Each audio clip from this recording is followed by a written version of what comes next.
আসসালামু আলাইকুম, আমন্ত্রণ মাই টিভি সংবাদে আপনাদের সাথে আছি আমি ফাহানি ইয়াসমিন। শুরুতেই জানিয়ে নিচ্ছি সংবাদ শিরোনাম। ঐতিহাসিক 6 দফা দিবস আজ। বঙ্গবন্ধুর প্রতিকৃতিতে প্রধানমন্ত্রীর শ্রদ্ধা। যারা 6 দফা মানে না তারা বাংলাদেশে বিশ্বাস করে না বললেন ওবায়দুল কাদের। বাজেটকে অবাস্তব বলল বেসরকারি গবেষণা প্রতিষ্ঠান সিপিডি। কালো টাকা সাদা করার সুযোগে সমালোচনা, দুর্নীতি বড় বাধা হতে পারে বলে মন্তব্য।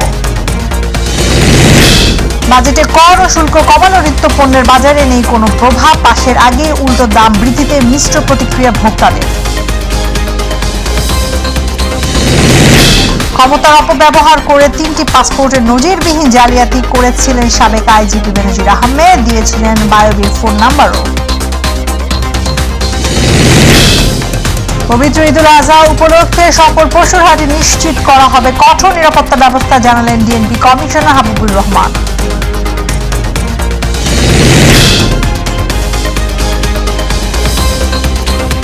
দর্শক শুনছিলেন শিরোনামের বিস্তারিত সংবাদ। ঐতিহাসিক 6 দফা দিবস আজ। দিনটি উপলক্ষে সকালে জাতির জনক বঙ্গবন্ধু শেখ মুজিবুর রহমানের প্রতিকৃতিতে ফুল দিয়ে শ্রদ্ধা নিবেদন করেছেন প্রধানমন্ত্রী শেখ হাসিনা। শ্রদ্ধা নিবেদন করেছেন আওয়ামী লীগ সহ সহযোগী সংগঠনের নেতাকর্মীরাও। এ সময় দলের সাধারণ সম্পাদক ওবায়দুল কাদের বলেন, যারা 6 দফা মানে না তারা দেশের স্বাধীনতায় বিশ্বাস করে না। বিস্তারিত রাকিব হাসানের রিপোর্টে। ঐতিহাসিক 6 দফা দিবস উপলক্ষে সকালে ধানমন্ডি 32 নম্বরে বঙ্গবন্ধুর প্রতিকৃতিতে ফুল দিয়ে শ্রদ্ধা জানান প্রধানমন্ত্রী শেখ হাসিনা। প্রথমেই প্রধানমন্ত্রী হিসেবে পুষ্পস্তবক অর্পণ করেন তিনি। এ সময় বেশ কিছুক্ষণ নীরবে দাঁড়িয়ে থাকেন বঙ্গবন্ধু কন্যা। প্রধানমন্ত্রী হিসেবে শ্রদ্ধা নিবেদনের পর আওয়ামী লীগ সভাপতি হিসেবে দলের শীর্ষ নেতাদের সঙ্গে নিয়ে দ্বিতীয়বার শ্রদ্ধা জানান শেখ হাসিনা। শ্রদ্ধা নিবেদন শেষে দলের সাধারণ সম্পাদক সড়ক পরিবহন ও সেতুমন্ত্রী ওবায়দুল কাদের দিনটির তাৎপর্য তুলে ধরে বলেন, 6 দফা হচ্ছে স্বাধীনতা আন্দোলনের মাইল ফলক। 6 দফা হচ্ছে স্বাধীনতার পথে স্বাধিকার সংগ্রামের ঐতিহাসিক মাইল ফলক। যারা 6 দফা মানেন না তারা দেশের স্বাধীনতায় বিশ্বাস করে না বলেও মন্তব্য করেন তিনি। যারা নিষিদ্ধ করে দেয় তারা খুনের সঙ্গে 75-এর তারা জড়িত। তারা বঙ্গবন্ধুকে হত্যা করেনি, তারা হত্যা করতে চেয়েছিল আমাদের মুক্তিযুদ্ধের মূল্যবোধকে, আমাদের স্বাধীনতার আদর্শকে। সেই জন্য বঙ্গবন্ধুর সঙ্গে জয় বাংলা নির্বাসনে, 7ই মার্চ নির্বাসনে এবং 7ই জুনও নির্বাসিত হয়ে যায়। প্রধানমন্ত্রীর স্থান ত্যাগের পর ধানমন্ডি 32 নম্বরে ঢল নামে হাজারো মানুষের। বঙ্গবন্ধুর প্রতিকৃতিতে শ্রদ্ধা জানান আওয়ামী লীগ সহ এর সহযোগী ও অঙ্গ সংগঠনের নেতাকর্মীরা। রাকিব হাসান, মাই টিভি, ঢাকা। আজ 7 জুন ঐতিহাসিক 6 দফা দিবস। 1966 সালে ইতিহাসের এই দিনে বঙ্গবন্ধু শেখ মুজিবুর রহমান ঘোষিত 6 দফা আন্দোলনের গুরুত্বপূর্ণ অধ্যায়ের সূচনা হয়েছিল। দিবস উপলক্ষে পৃথক বাণী দিয়েছেন রাষ্ট্রপতি মোহাম্মদ শাহাবুদ্দিন ও প্রধানমন্ত্রী শেখ হাসিনা। ঐতিহাসিক 6 দফা নিয়ে ইলিয়াস কমলের রিপোর্ট। 1966 সালের 5 ফেব্রুয়ারি তাশকন্দ চুক্তিকে কেন্দ্র করে লাহোরে অনুষ্ঠিত সম্মেলনের সাবজেক্ট কমিটিতে 6 দফা উত্থাপন করেন বঙ্গবন্ধু শেখ মুজিবুর রহমান। পরের দিন সম্মেলনের আলোচ্য সূচিতে যাতে এটি স্থান পায় সে ব্যাপারে সংশ্লিষ্টদের প্রয়োজনীয় ব্যবস্থা নিতে অনুরোধ করেন তিনি। বঙ্গবন্ধুর এ দাবি গুরুত্ব দেয়নি আয়োজকরা, উল্টো প্রত্যাখ্যান করে। প্রতিবাদে সম্মেলনে যোগ না দিয়ে লাহোরে থেকেই 6 দফা উত্থাপন করেন বঙ্গবন্ধু। প্রতিক্রিয়ায় পশ্চিম পাকিস্তানের বিভিন্ন খবরের কাগজে বঙ্গবন্ধুকে বিচ্ছিন্নতাবাদী নেতা বলে চিহ্নিত করা হয়। ঢাকায় ফিরে বঙ্গবন্ধু 13ই মার্চ 6 দফা এবং এ ব্যাপারে দলের অন্যান্যের বিস্তারিত কর্মসূচি আওয়ামী লীগের কার্যনির্বাহী সংসদে অনুমোদন করিয়ে নেন। 6 দফা দাবির মুখে বিচলিত হয়ে পড়েন তৎকালীন সামরিক শাসক আইয়ুব খান। হুমকি দিয়ে বলেন, 6 দফা নিয়ে বাড়াবাড়ি করলে অস্ত্রের ভাষায় উত্তর দেওয়া হবে। আন্দোলনের ধারাবাহিকতায় 6 দফা দাবি আদায়ের লক্ষ্যে 1966 সালের 7 জুন পূর্ণ দিবস হরতাল ডাকে আওয়ামী লীগ। হরতাল চলাকালীন পূর্ব বাংলায় নিরস্ত্র মানুষের উপর গুলি চালায় পুলিশ ও ইপিআর। টঙ্গী, ঢাকা ও নারায়ণগঞ্জে মনিবিয়া, শফিক ও শামসুল হক সহ 11 জন বাঙালি শহীদ হন। এরপর থেকেই বঙ্গবন্ধুর নেতৃত্বে আপসহীন সংগ্রামের ধারায় 69 গণ অভ্যুত্থানের দিকে এগিয়ে যায় পরাধীন বাঙালি জাতি। ইলিয়াস কমল, মাই টিভি। যারা ক্ষমতার হালুয়া রুটি খেতে দল গঠন করেছিল তারা 15 বছর ক্ষমতার বাইরে থাকায় আজ দেশের উন্নয়ন তাদের সহ্য হচ্ছে না বলে মন্তব্য করেছেন পররাষ্ট্রমন্ত্রী ডক্টর হাসান মাহমুদ। দুপুর ঐতিহাসিক 6 দফা দিবস উপলক্ষে নগরী থিয়েটার ইনস্টিটিউটে চট্টগ্রাম মহানগর আওয়ামী লীগে আয়োজিত এক আলোচনা সভায় তিনি একথা বলেন। বিএনপি জামায়াত প্রতিপক্ষকে রাজনৈতিকভাবে মোকাবেলা করতে হবে জানিয়ে পররাষ্ট্রমন্ত্রী বলেন, বাজেটে আকার বড় হচ্ছে মানে দেশের অর্থনীতি ভালো হচ্ছে। বাজেট জনগণের কল্যাণে না আসলে দারিদ্রতার হার 40% কিভাবে কমেছে এমন প্রশ্ন পররাষ্ট্রমন্ত্রীর। যারা শুধু শেখ হাসিনার বিরোধী রাজনৈতিক শক্তি নয়, শুধু আওয়ামী লীগের বিরোধী রাজনৈতিক শক্তি নয়, তারা দেশ বিরোধী শক্তিতে রূপান্তরিত হয়েছে। বিএনপি জামাত বলতে শুরু করেছে যে এই বাজেট জনগণের কোনো কল্যাণে আসবে না। আরে বেটা, জনগণের কল্যাণে যদি না আসে তাহলে দারিদ্রতা 40% থেকে নেমে 18.7% কেমনে আসলো? 2024-25 অর্থ বছরের প্রস্তাবিত বাজেটকে অতি উচ্চবিলাসী ও অবাস্তব হিসেবে আখ্যা দিয়েছে বেসরকারি গবেষণা প্রতিষ্ঠান Centre for Policy Dialogue CPD. চলমান অর্থনৈতিক সংকট মোকাবেলার প্রয়োজনীয় দিক নির্দেশনা দিতে এই বাজেট ব্যর্থ বলে মনে করেন প্রতিষ্ঠানটি। দুপুরে রাজধানীতে বাজেট পরবর্তী সংবাদ সম্মেলনে এসব কথা বলেন সিপিডির গবেষকরা। তারা বলেন, বাজেটের এই লক্ষ্য অর্জন সম্ভব নয়, আর এটি বাস্তবায়নের মূল বাধা হতে পারে দুর্নীতি। বিস্তারিত আমেনা হিরা রিপোর্ট। প্রতি বছরের মতো এবারও জাতীয় সংসদে অর্থমন্ত্রীর বাজেট উপস্থাপনের পরদিন বেসরকারি গবেষণা সংস্থা সিপিডি আয়োজন করে বাজেট বিশ্লেষণ অনুষ্ঠানের। নতুন অর্থবছরের বাজেট বিশ্লেষণে সিপিডি বলছে, প্রস্তাবিত বাজেটে মূল্যস্ফীতি নিয়ন্ত্রণে সুনির্দিষ্ট পদক্ষেপ নেই। রাজস্ব আদায়ের লক্ষ্যমাত্রা অতিরিক্ত, তাই সব বিবেচনায় এই বাজেটের বেশিরভাগ লক্ষ্যমাত্রা পূরণ অসম্ভব। মূল্যস্ফীতির চাপ কমিয়ে এবং জনগণকে, বিশেষ করে নিম্ন আয়ের ফিক্সড ইনকাম গ্রুপের জনগণের, দরিদ্র জনগণের জীবনে স্বস্তি ফিরিয়ে আনার প্রচেষ্টা করা, সেটা বাজেটারি অ্যালোকেশন অর্থাৎ বাজেটে সামাজিক নিরাপত্তা খাতে বরাদ্দ, এটার মাধ্যমে এবং বিভিন্ন ধরনের কর সুবিধা দেওয়ার মাধ্যমে করা যেতে পারে। সেখানে কিছু কিছু পদক্ষেপ নেওয়া হয়েছে, কিন্তু এটা পর্যাপ্ত নয়। আওয়ামী লীগ নির্বাচনী ইশতেহারে ন্যায্যতা ও দুর্নীতির বিরুদ্ধে জিরো টলারেন্সের কথা বললেও কালো টাকা সাদা করার সুযোগ তাদের ইশতেহার থেকে সরে আসার মতোই বলে মনে করেন প্রতিষ্ঠানটির সম্মানীয় ফেলো ডক্টর মুস্তাফিজুর রহমান। আওয়ামী লীগের যে নির্বাচনী ইশতেহার, আমার যদি ভুল না হয় অধ্যায় 3, সেখানে স্পষ্টভাবে বলা আছে দুর্বৃত্তায়ন, তারপরে এই যারা নাকি বিভিন্নভাবে কর খেলাপি, ঋণ খেলাপি ইত্যাদির বিরুদ্ধে শূন্য সহিষ্ণুতার কথা সেখানে উল্লেখ আছে। সুতরাং এখন যেটা আর কি দেওয়া হচ্ছে এটা অবশ্যই সাংঘর্ষিক এবং এটা অবশ্যই আওয়ামী লীগের ম্যানিফেস্টো এবং আওয়ামী লীগ একটা ঐতিহ্যবাহী দল, তার যে ধরনের দর্শন নিয়ে সে চলে তার সাথে আমরা মনে করি যে এটা একেবারেই বিপরীতমূলক। সিপিডির গবেষকদের মতে প্রস্তাবিত বাজেটে কৃষিতে বরাদ্দ কমানো দুঃখজনক, তবে শিক্ষা ও স্বাস্থ্য খাতের অগ্রাধিকারের প্রশংসা করেছে বেসরকারি এই গবেষণা সংস্থা। আমেনা হিরা, মাই টিভি, ঢাকা। 2024-25 অর্থ বছরে বাজেট ঘোষণার পরপরই বেড়েছে নিত্য প্রয়োজনীয় পণ্যের দাম। যদিও বাজেটে নিত্য প্রয়োজনীয় 30টি পণ্যে আমদানি শুল্ক ও কর প্রত্যাহার করা হয়েছে, তবুও মাঠ পর্যায়ে নেই এর কার্যকর পরিস্থিতি। এ নিয়ে ভোক্তাদের রয়েছে মিশ্র প্রতিক্রিয়া। বিস্তারিত আবু সাইদ অপুর রিপোর্টে। টানা 4 মেয়াদে থাকা উন্নয়ন বান্ধব আওয়ামী লীগ সরকার 2024-25 অর্থ বছরের জন্য 7,97,000 কোটি টাকার বাজেট প্রস্তাব করেছেন, আর এটি হলো সরকারের 14তম বাজেট ঘোষণা। প্রস্তাবিত বাজেট এই মহান সংসদে উপস্থাপনের অনুমতি প্রার্থনা করছি। আর এই বাজেট ঘোষণার পরপরই প্রস্তাবিত বাজেট পেশ এবং উত্থাপন অতঃপর বাস্তবায়নের এসব তোয়াক্কা না করেই বাজেটে বৃদ্ধিকৃত পণ্যের দাম ঘোষণার পর থেকেই মাঠ পর্যায়ে কার্যকর করেছে ব্যবসায়ীরা। ফলে ক্রেতাদের আক্ষেপ আর ক্ষোভের যেন শেষ নেই। বাজেটের দু একদিন আগের দিন থেকে আসলে নিত্যপণ্যের দাম, বিভিন্ন জিনিসের দাম বেড়েছে, বিশেষ করে সবজির দামটা অনেক বেড়েছে। বাজেট ঘোষণা হবে, এটা মাঠ পর্যায়ে আসবে, তারপর জিনিসপত্রের দাম বাড়বে। যেটা দাম বাড়বে সেটা আগে থেকে বাড়িয়ে দিচ্ছে, যেটা কমবে সেটা কমাচ্ছে না। যদি বাজেটও যদি কমে যায় সেই জিনিস কিন্তু দাম আর কমে না। এটা তো উচিত নয়, এটা বাজেট ঘোষণার আগে থেকে বাংলাদেশের দাম বাড়ায় দেয়।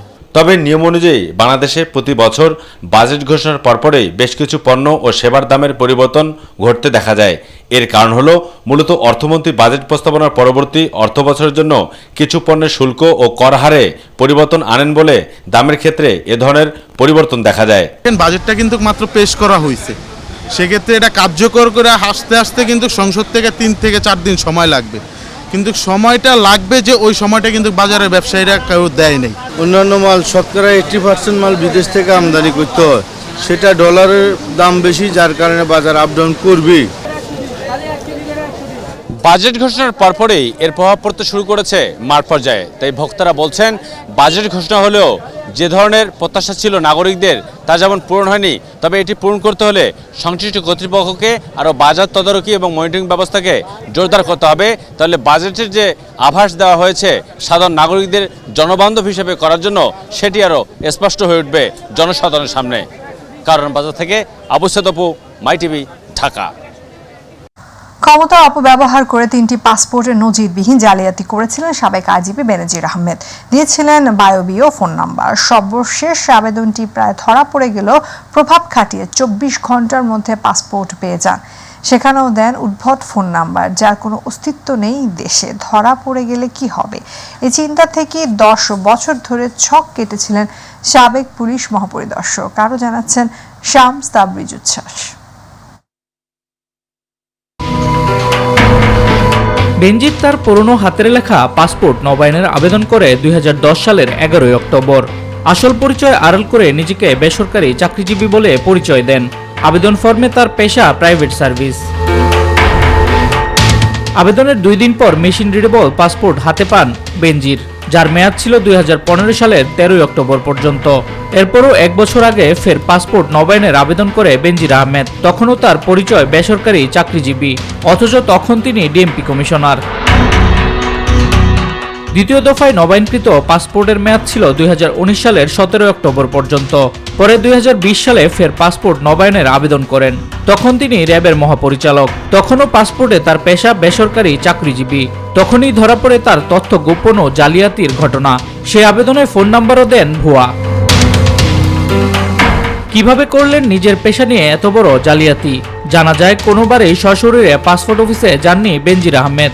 আবেদন ফর্ম নিয়ে যেতেন তার ব্যক্তিগত কর্মকর্তারা। সর্বশেষ পাসপোর্টের বিষয়টি সন্দেহ হলে আটকে দেওয়া হয় তার আবেদন। চাওয়া হয় বিভাগীয় অনাপত্তিপত্র।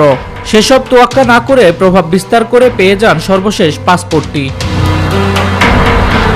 প্রাইভেট সার্ভিস দিয়ে যতটা সহজে বিদেশ ভ্রমণ, বিনিয়োগ ও স্থায়ী বসবাসের সুযোগ করা যায়, অফিসিয়াল পাসপোর্টে করলে সেই সুযোগ থাকে না। ক্ষমতার অপব্যবহার করে এই নজিরই তৈরি করেন বেনজির। শামস তাবরিজ উচ্ছ্বাস, মাই টিভি, নিউজ ডেস্ক। মধ্যপ্রাচ্যের দেশ সৌদি আরবের আকাশে গতকাল বৃহস্পতিবার 1445 হিজরি সনের পবিত্র জিলহজ মাসের চাঁদ দেখা গেছে। সেই হিসেবে দেশটিতে পবিত্র ঈদুল আজহা উদযাপিত হবে আগামী 16 জুন। বৃহস্পতিবার সৌদি আরবের সুপ্রিম কোর্ট জিলহজ মাসের চাঁদ দেখা যাওয়ার এই ঘোষণা দিয়েছে। সামাজিক যোগাযোগ মাধ্যমে এক্সে দেওয়া ইনসাইড দ্য হারামাইনের পোস্টে বলা হয়, সৌদি আকাশে 1445 হিজরি সনে জিলহজ মাসের চাঁদ দেখা গেছে। আগামী 16 জুন সৌদিতে পবিত্র ঈদুল আজহা উদযাপন করা হবে, আর 15 জুন পবিত্র আরাফাত দিবস।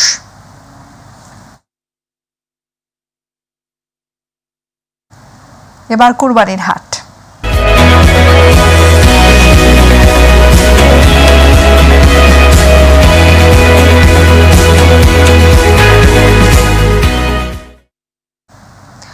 পবিত্র ঈদুল মাঝে উপলক্ষে সকল পশুর হাটে কঠোর নিরাপত্তা ব্যবস্থা নিশ্চিত করা হবে বলে জানিয়েছেন Dhaka metropolitan police commissioner Habibur Rahman. সকালে ডিএনপি মিডিয়া সেন্টারে এক প্রেস ব্রিফিংয়ে তিনি কথা জানান। পুলিশ কমিশনার বলেন, ঢাকা দক্ষিণ ও উত্তর সিটি কর্পোরেশন মিলিয়ে 2টি স্থায়ী ও 17টি অস্থায়ী নতুন হাটের সকল অপকর্ম রোধে সিসিটিভি ও জাল টাকার নিশ্চিতকরণ মেশিন বসানো হবে।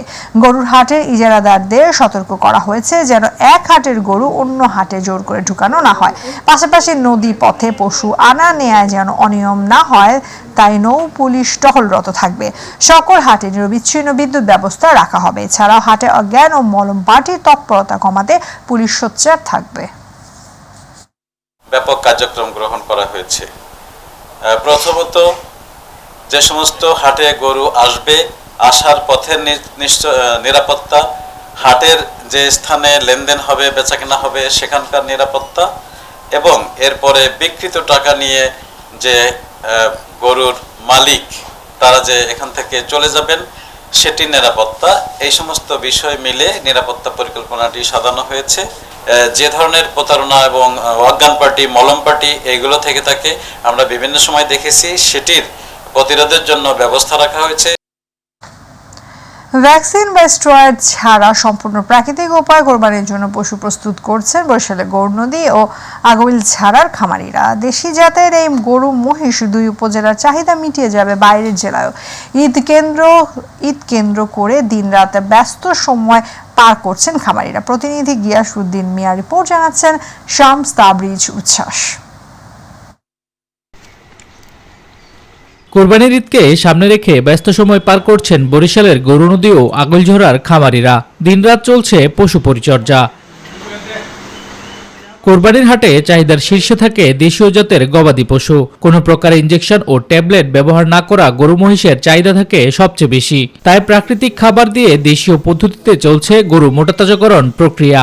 প্রতি বছর আমি 4-5টা গরু মোটাতাজা করি এবং কোরবানির সময় বিক্রি করিয়া যা লাভ হয় এতে আমাদের সংসার চলে। আমি 21টা গরু মোটাতাজা করছি, কোরবানির হাটে আমি বিক্রি করে। আমরা ইব্রাহিমের খামারে 4 জন মিলে কাজ করি, দীর্ঘদিন এই কাজ করে সংসার চালাই। প্রতি কোরবানিতে আমি 4-5টা ছাগল বেচি। খামারিদের দাবি, দেশীয় খাবারের মূল্য বেশি থাকায় পশু বিক্রি করে লাভ থাকে কম। অন্যদিকে প্রতি বছর ভারত সহ অন্যান্য দেশ থেকে গরু বাজারে আসায় ক্ষতির শিকার হচ্ছেন তারা।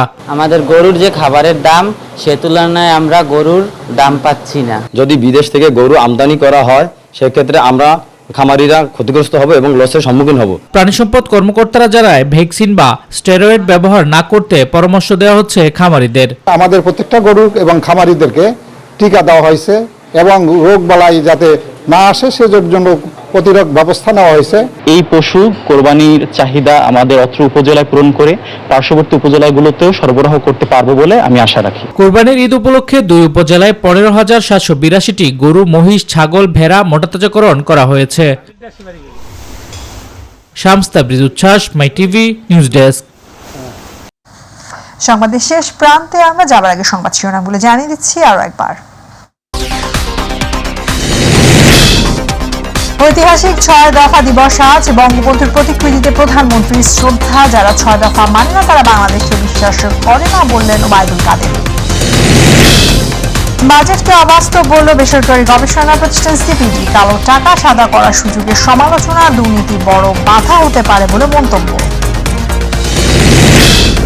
বাজেটে কর ও শুল্ক কমানো, নিত্যপণ্যের বাজারে নেই কোনো প্রভাব। পাশের আগে উল্টো দাম বৃদ্ধিতে মিশ্র প্রতিক্রিয়া ভোক্তাদের। ক্ষমতার অপব্যবহার করে 3টি পাসপোর্টের নজিরবিহীন জালিয়াতি করেছিলেন সাবেক আইজিপি বেনজির আহমেদ। দিয়েছিলেন বায়বীর ফোন নাম্বারও। পবিত্র ঈদ উল আজহা উপলক্ষে সকল পশুর হাটে নিশ্চিত করা হবে কঠোর নিরাপত্তা ব্যবস্থা, জানালেন ডিএনপি কমিশনার হাবিবুর রহমান।